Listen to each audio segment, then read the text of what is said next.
On this episode of Skeptiko, Rupert Sheldrake returns to Skeptiko to talk about his latest book, Science Set Free.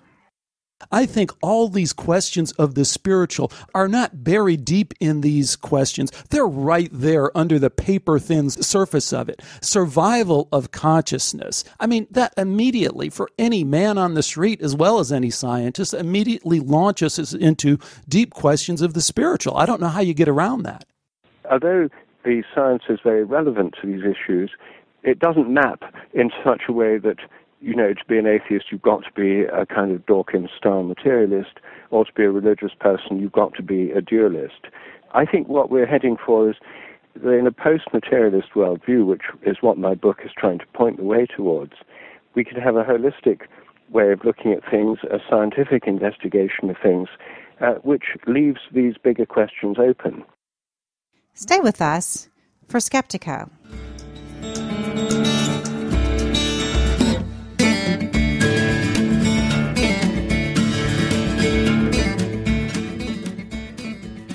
Welcome to Skeptiko, where we explore controversial science with leading researchers, thinkers, and their critics. I'm your host, Alex Tsakiris, and on today's episode, we welcome Rupert Sheldrake back to Skeptiko. Dr. Sheldrake has a new book out. As a matter of fact, I think today might be the launch day for it in the U.S. It's called Science Set Free, and the set free is from Materialism, and he poses many interesting questions to the conventional ideas science is married to with regard to materialism. Interesting book from a fascinating guest. Here's my dialogue with Dr. Rupert Sheldrake. Today we welcome back to Skeptiko biologist and author Dr. Rupert Sheldrake. He's here to talk about his latest book, The Science Delusion, or if you're here in the U.S., you'll find it at Amazon under the title Science Set Free. Rupert, welcome back and thanks for joining me. Very good to be with you again. Well, as folks who are longtime listeners of this show probably know, you were not only the first guest on Skeptiko, but your work was certainly a source of inspiration for the show. And now all these millions of page views and downloads later, I want to again thank you for helping to send me on this journey. It's been wonderful, and I certainly appreciate the guidance that you've given along the way. Well, I'm really impressed with what you've done, Alex. I think that you've moved this whole debate to a new level because you've been able to bring in people from both sides and, open up these questions. And before that, there were people in warring camps and who didn't talk to each other. I think yours is probably the only platform which gives, free, fair hearing to all points of view in this controversial area. Well, speaking of warring sides, that's probably a great segue into your latest book. And I wanted to, in the introduction there, kind of highlight this title change because I find it quite curious. I understand that as an author, you can't always control the whims of a publisher who looks to sell more books. But wow, what a change from the Science Delusion and everything that conjures up to a big old smiley face Science Set Free. Any thoughts on that? Well, in Britain, my original title was to do with the dogmas of science and liberating science from dogmas. But my British publishers were very keen to call it the Science Delusion because, of course, that plays off the title of Richard Dawkins' book, The God Delusion. And the book is not an answer to Dawkins, and it's not, he's mentioned a few times in the book, but it's certainly not a kind of polemical response. But the sales and marketing team in Britain at my publishers said that the book would sell twice as many if it was called The Science Delusion, compared with my original title. So they twisted my arm and I agreed to it, and I'm okay with that title. But in the U.S., the publishers didn't want to call it The Science Delusion. First of all, Richard Dawkins and his book, The God Delusion, are much less well-known in the U.S. than they are in Britain. Everybody's heard of it in Britain. In the U.S., quite a lot have heard of it. But, even when I'm talking to friends of mine in the U.S. and in Canada, sometimes I say, The God Delusion by Richard Dawkins, and they say, Richard who? And he's simply not as well known except in the kind of atheist, rationalist crowd. He's very well known there. The other thing is that for people who haven't heard of him or his book and who wouldn't get the allusion to the God delusion, they were afraid that many people in the US would interpret this as a kind of right-wing tract, pro-creationism, anti-climate change, because there's a kind of anti-science movement in the US which doesn't really exist in Europe. And they thought people would misidentify this book as a polemical attack on science.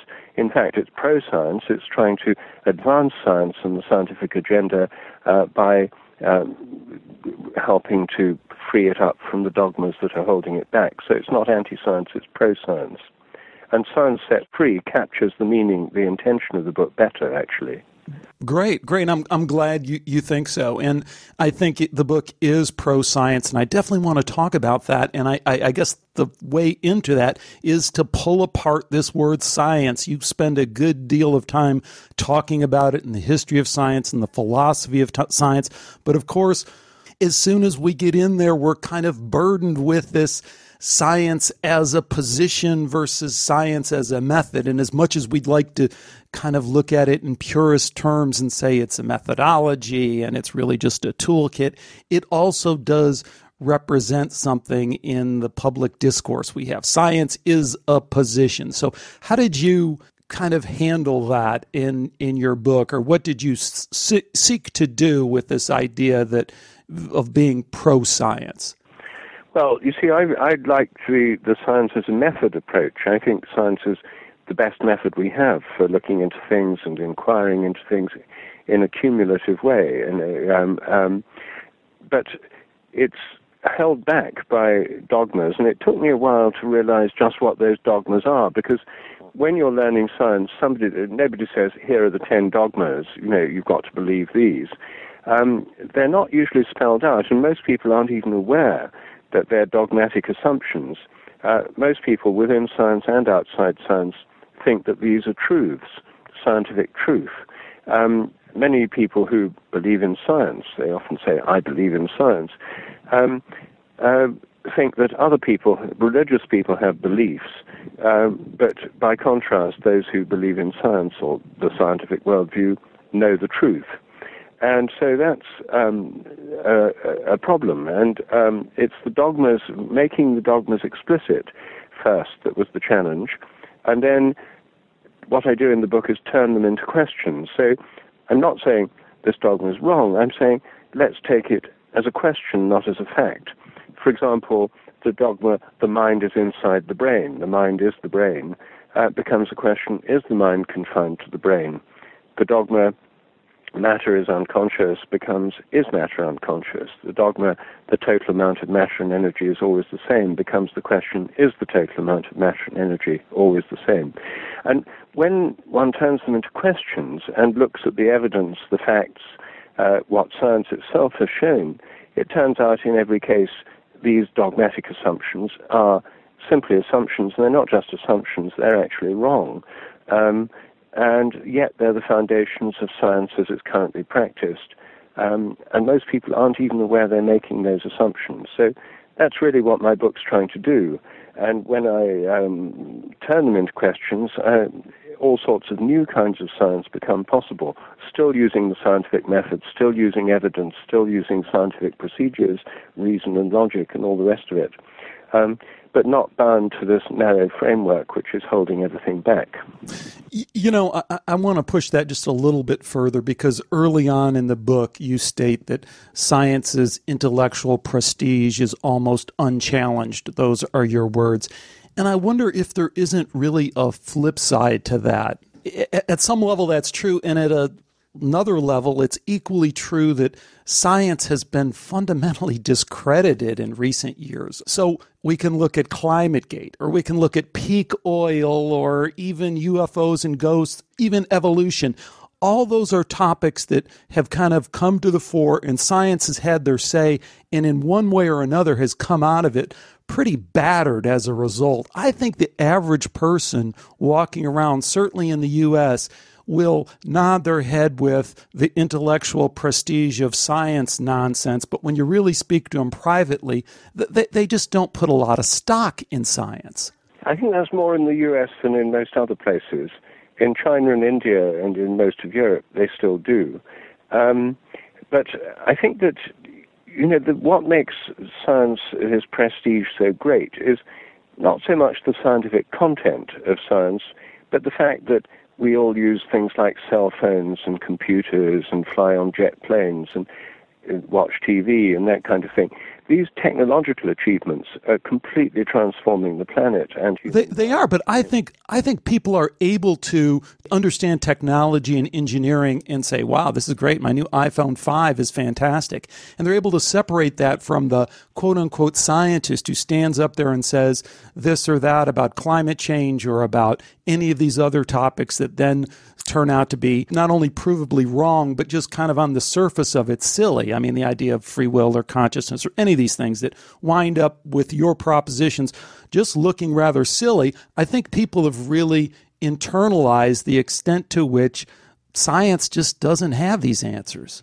I mean, I think to some extent that may be true, but the fact is in many of the areas where scientific dogmas prevail, they're not really challenged very much. They're mostly challenged in areas like consciousness, medicine, and in some of the applications of science. But some of these, I mean, the conservation of matter and energy, the idea that memories are stored inside the brain, the idea that laws of nature are fixed, quite a lot of these other dogmas are not very much discussed.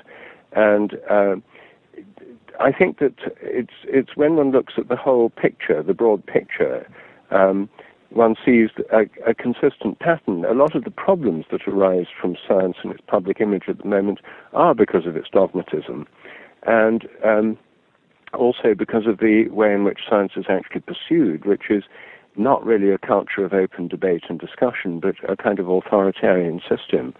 So the book, anyway, is an attempt to look at the dogmas in a way that I hope will help those who've already begun to question science, and for those who haven't, to show that things could be very different from the way they are now and potentially much better. If someone reads your book, one of the propositions that you make that comes to the forefront pretty quickly is materialism, this idea that your mind is equal to your brain. You are this biological robot. But you point out, I think, quite convincingly how flawed this idea really is. But I'm not sure that you answer the next question that I seem to encounter most with people that I talk to, and that's, how can this be question? So people say, gee, okay, it sounds very persuasive what you're saying, but how can these people be so fundamentally wrong about such an important question? How can these guys be so wrong? These are the guys we look up to. These are the guys we prop up. This is what everything's built on. How can it be so wrong? Well, I think the simplest way of answering that is to look at the history of it. And the history of it is that in the 17th century, the scientific revolution, which gave us science as we know it, was revolutionary precisely because it broke away from the earlier view, which was that nature was organic, the earth was like an organism, the universe was like an organism, animals and plants were truly living beings with souls. The word animal comes from the Latin word anima, for soul. So the previous view was that nature is alive and organic. The machine theory, which is what modern science was based on in the 17th century, said nature is not alive and organic, it's mechanical and unconscious. Matter's mechanical. Animals and plants are just machines. The earth's a machine, the human body's a machine. The only exception in the whole universe that's not a machine is the human mind, which is not material, not physical, and God and the angels. These are part of spiritual reality. Everything else is mechanical and unconscious. That's Cartesian dualism, and that was the dualism between people and nature, humans and other animals, spirit and matter, which science was based on for 2 or 3 centuries. How materialism arose is the materialists said, we don't want this mysterious spirit that you can't measure or touch and it's not in space and time. Instead of 2 things, matter and spirit, or body and mind, there's only one thing, matter, unconscious matter, already defined as unconscious. Mind doesn't exist as something separate from matter, and God and angels don't exist anyway. They're just figments of the imagination. And so they collapsed this dualism into a monism, a single thing, materialism. Matter's the only reality.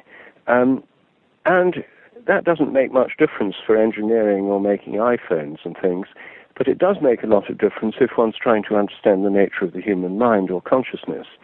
And that's, of course, the biggest problem with materialism. If matter's unconscious, how come that we're conscious? Then they have to say that consciousness is either an illusion or it doesn't actually do anything. It's just a sort of like a shadow around the physical activity of the brain.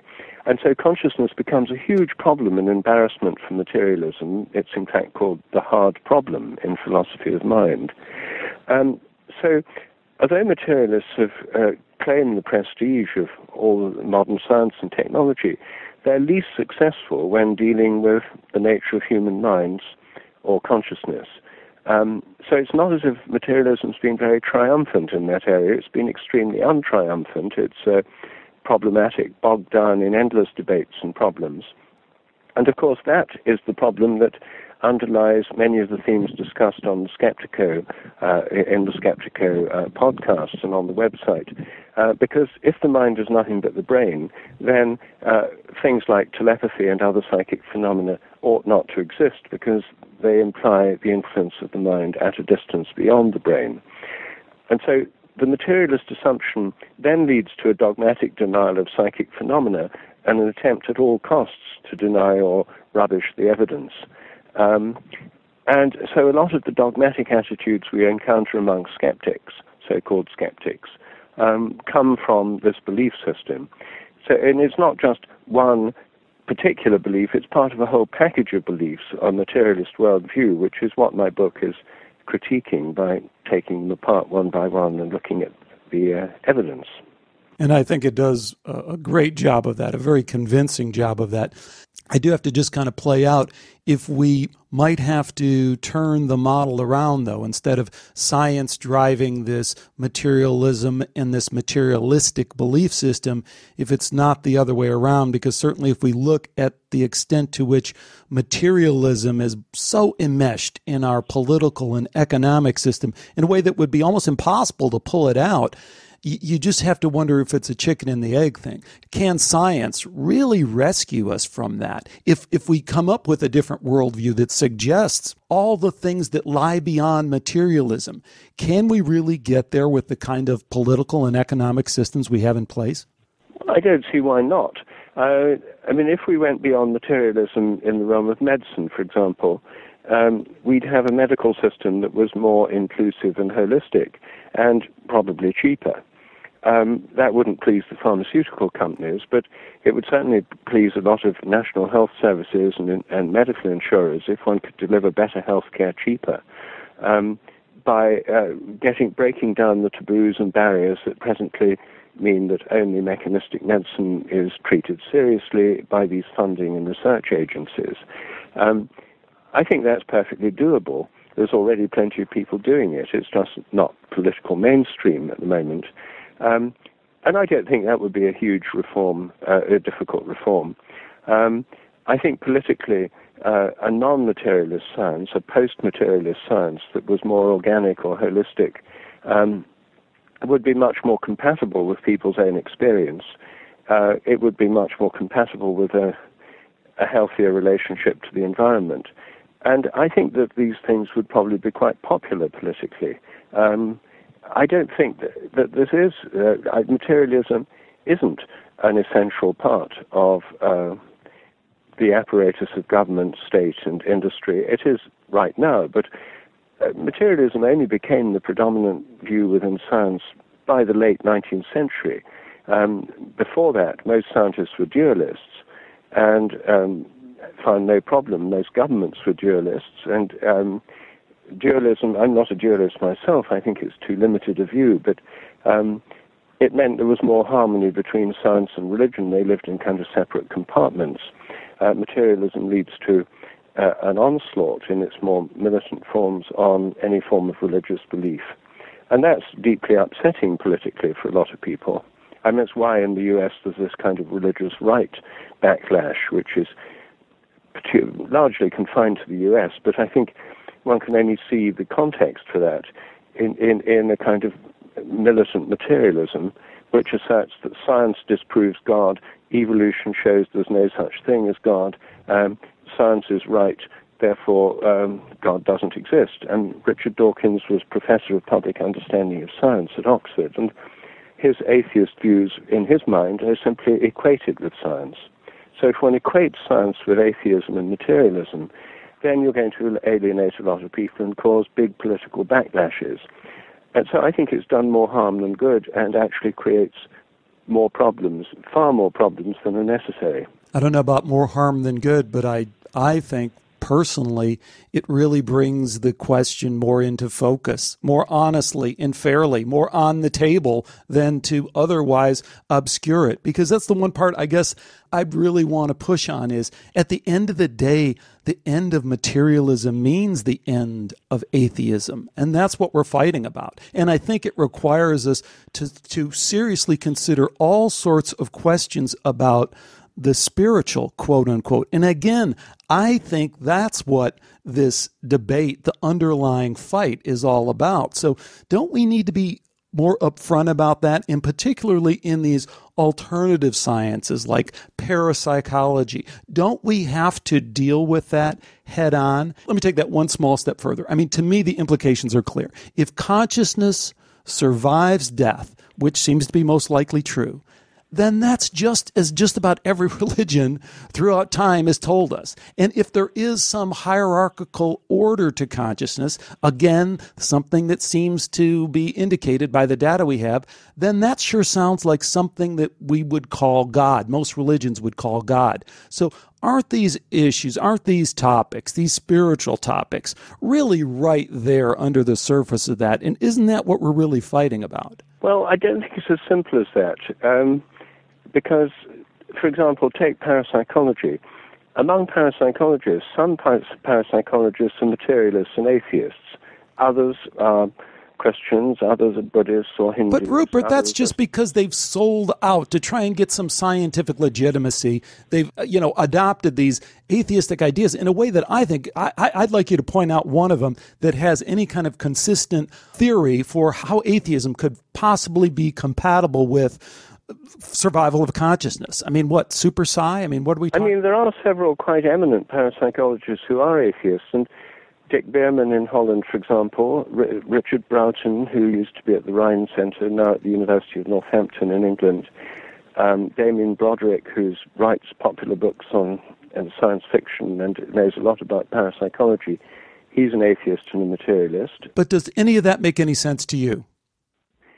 Well, the thing is that it does actually. Ed May, who did the Stargate research, he's a materialist and atheist, and yet an eminent parapsychologist. So there isn't a simple correlation between parapsychology and religious belief.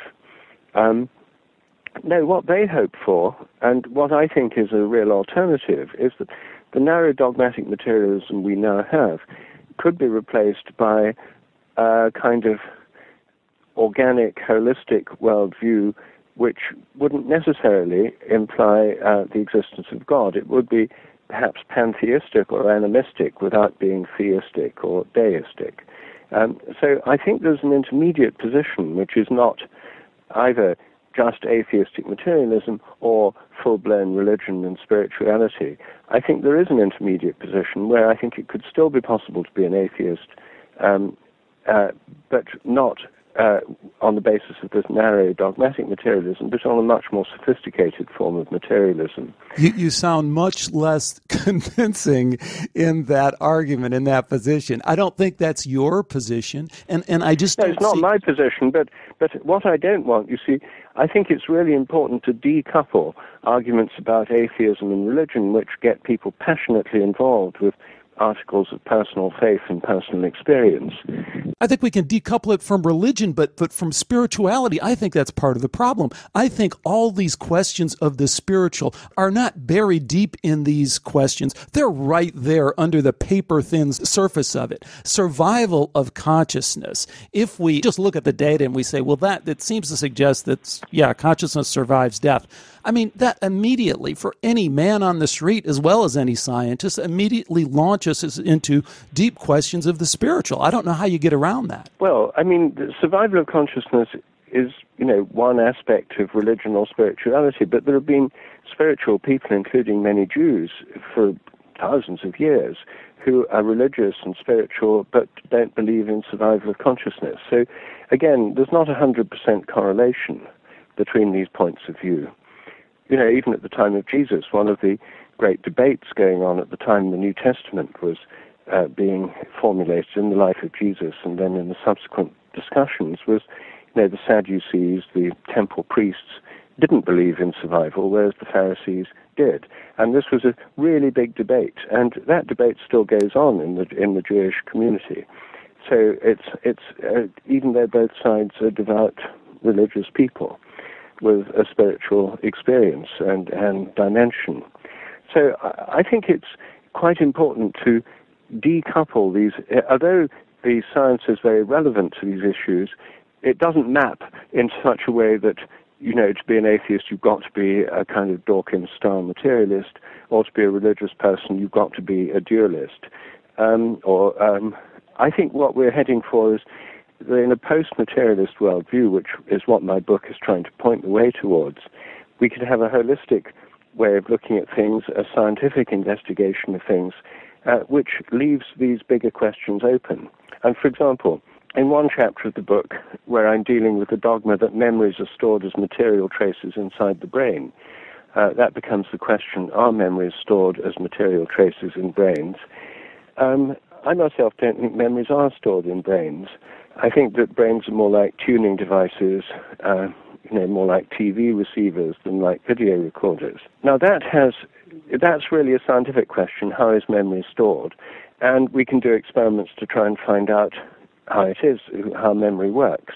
It has religious implications because materialism says if memories are stored in brains, the brain decays at death, therefore all memories are wiped out at death. There's no possibility of any kind of survival, personal survival, without memory. And so for materialists, it's a simple two-step argument. Memories are stored in brains, the brain decays at death, therefore memories are wiped out at death. Therefore all theories of survival, reincarnation, purgatory, the last judgment, all theories are wiped out. Whereas if memories are not stored in brains, if they depend on a resonance process, then the memories themselves are not wiped out at death. They're potentially accessible. But that doesn't prove they are accessed, that there is personal survival. It just means that's a possibility. Whereas with materialism, it's an impossibility. So one position leaves the question closed and the other leaves it open. One last question, Dr. Sheldrake. What do you think is the future for academia vis-a-vis materialism? It is, again, it seems so enmeshed, so institutionalized at this point. I know that you've mentioned that your son is studying for his PhD. First of all, congratulations to him on that. But let's say he came to you and said he wanted to pursue a career in academia. What advice would you give him for trying to, one, either get along with the system as it is or change it in the direction that you'd like to see change happen? Well, he's doing his PhD in tropical ecology in a way that's not particularly reductionist. It's a more holistic kind of ecological fieldwork approach. So he's not confronting these questions in a direct personal way. But I think that there are plenty of people in academic science who are not materialists. One of the points I try to make in my book is that a great many scientists nowadays are not materialists, they're not atheists. The culture of science, and indeed of the academic world, is generally speaking atheistic and materialistic. But that's the kind of surface culture, what people pay lip service to in public. In private, there's a great many people with different views. There are a lot who are spiritual but not religious. There are a lot who are religious. There are a lot who've had mystical experiences. There are a lot who have psychic experiences. And there are a lot who've been to alternative practitioners and take seriously various alternative healing methods. In fact, add all those up, and I think they'd be the majority of people within science. A further point is that if we look at young scientists today, the scientists of the future, last year India graduated 2.5 million science and engineering graduates. China 1.5 million, the US 500,000, Britain 100,000. But in Britain and the US, about a third of them at graduate level were Indians, Chinese, and Koreans. So the majority of young scientists in the world today are not European or American, or they're Asian. And the Chinese have an ambiguous attitude. Some are very materialist, some are interested in Taoism and traditional Chinese beliefs. Most Indians, the great majority of Indian scientists, are pretty straightforward Hindus and Muslims when they're off duty. They're not materialists and atheists. So most scientists today simply don't fit into that position, but when they're at work, they don't mention it, they pretend to go along with that overall, that kind of what seems like a consensus reality. As soon as they're off duty, they revert to completely different views. I would say the majority of scientists, in fact, lead a split life. What I'm proposing is that scientists come out, speak much more freely about their own experiences and interests to their colleagues, and they'll find that a great many of the others share these interests or have things that they can talk about fruitfully. That this materialist dogmatism is a facade behind which there are some true believers. Richard Dawkins is certainly one, and he's done us all a service by making these views so explicit and expressing them so forcefully. But I think the majority don't have those views. I think of it as being rather like Russia under Brezhnev. In that late communist phase of the Soviet Union, in public, almost everyone went along with Marxism and dialectical materialism. A few dissidents stood out against it and were sent to psychiatric institutions, but the majority just went along with it as if they believed it, and they dutifully clapped at public meetings to speeches by the party leaders and so forth. But when the Soviet Empire collapsed, how many really believed it? Probably only quite a small minority. I think it's rather like that in science. And so I think that when people feel free to come out and speak freely, and when scientists feel they don't have to pay lip service to this dogma, it's not as if the whole academic world will suddenly oppose it as one person. They won't. A lot of people would be enormously relieved, and I think the academic world would get a new lease of life through people being able to speak and think more freely. Well, that's certainly a wonderfully optimistic future that you paint, and let's hope we get there. Rupert, tell folks what's coming up for you. Again, the book available right now at Amazon, Science Set Free, 10 Paths to New Discovery. What's coming up in terms of your speaking lecture circuit? Seems like we're always hearing about you, and you're popping up with some new YouTube videos and the like, which is great to hear. What's coming up for you in the near future? Well, in the near future, in San Francisco, September the 7th, at California Institute of Integral Studies, I'm giving a book launch lecture for this book, which is published in the US and Canada on September the 4th. September the 8th, I'm giving a week-long workshop on it. The following weekend at the Esalen Institute in Big Sur, California, I'm doing a weekend workshop on the themes of this book. Those are my main things in September. Then I'm going back to England. I'm in Canada right now. And I'm going to the US again in November. I'm going to be doing some talks in New York, mainly at the Open Center. I'm not doing anything in between, and my publisher said there's no point trying to do book promotion before a presidential election in the US. So I'm not coming back till a week after the presidential election, when hopefully the hanging chads will have been sorted out, and I'll be able to, things should be getting back to normal. So that's the main thing, and meanwhile there will be various YouTubes and discussions about the book. There's already some lectures online about the book from my presentations in England. And anyone who's interested can see them there on my website, www.sheldrake.org. And anyone who's interested in knowing where I'll be speaking, what I'll be doing, can look at the website or sign on for my e-newsletter, which I send out only every couple of months, but it gives an update on my various activities for those who are interested. Great. I get those emails, and it is nice that they're on a regular basis, but you don't overwhelm folks with useless information, so it's very well done.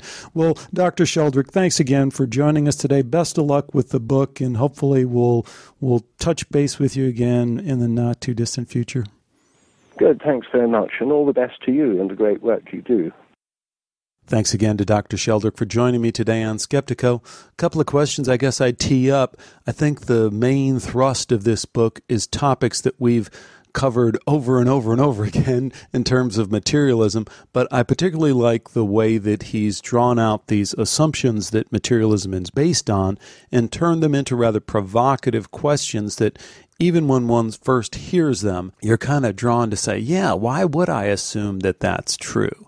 So I think it might be interesting to flesh some of those out on the forum and discuss those questions. If someone would like to do that, that'd be much appreciated.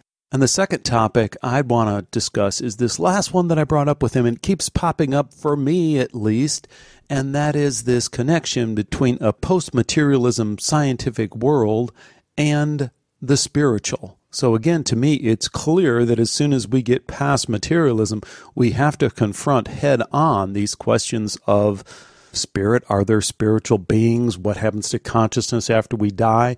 And I'm not advocating that we approach those from at all a religious standpoint, but from a scientific standpoint, the best way we can. It just seems to me clear that those questions come to the forefront right away as soon as we make that step beyond materialism. So it will be interesting to see what you have to say about that. Of course, the place to connect is on the Skeptiko website. It's at skeptiko.com. As I mentioned in a previous episode, there's a new version of the comment section that makes it really handy to follow threaded conversation. So I invite you to check that out in the comment section of the website. And then, of course, there's the forum, which is a very popular place for folks to kind of hash out some of these ideas. Either one of those places are the place to go. And, of course, you can always email me or connect with me on Facebook. I try to get to as many of those as I can. I can't always get to all of them, but I try.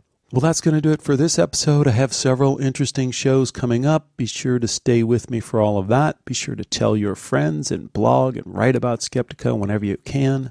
It's interesting that we've had a steady uptick in Skeptiko listenership, but especially in the last month or two, it's really kind of kicked into gear, and maybe that's just because I've been putting these out every week. I don't know how much longer I can keep that up, but I will try. So again, that's it for today. Until next time, take care. Bye for now.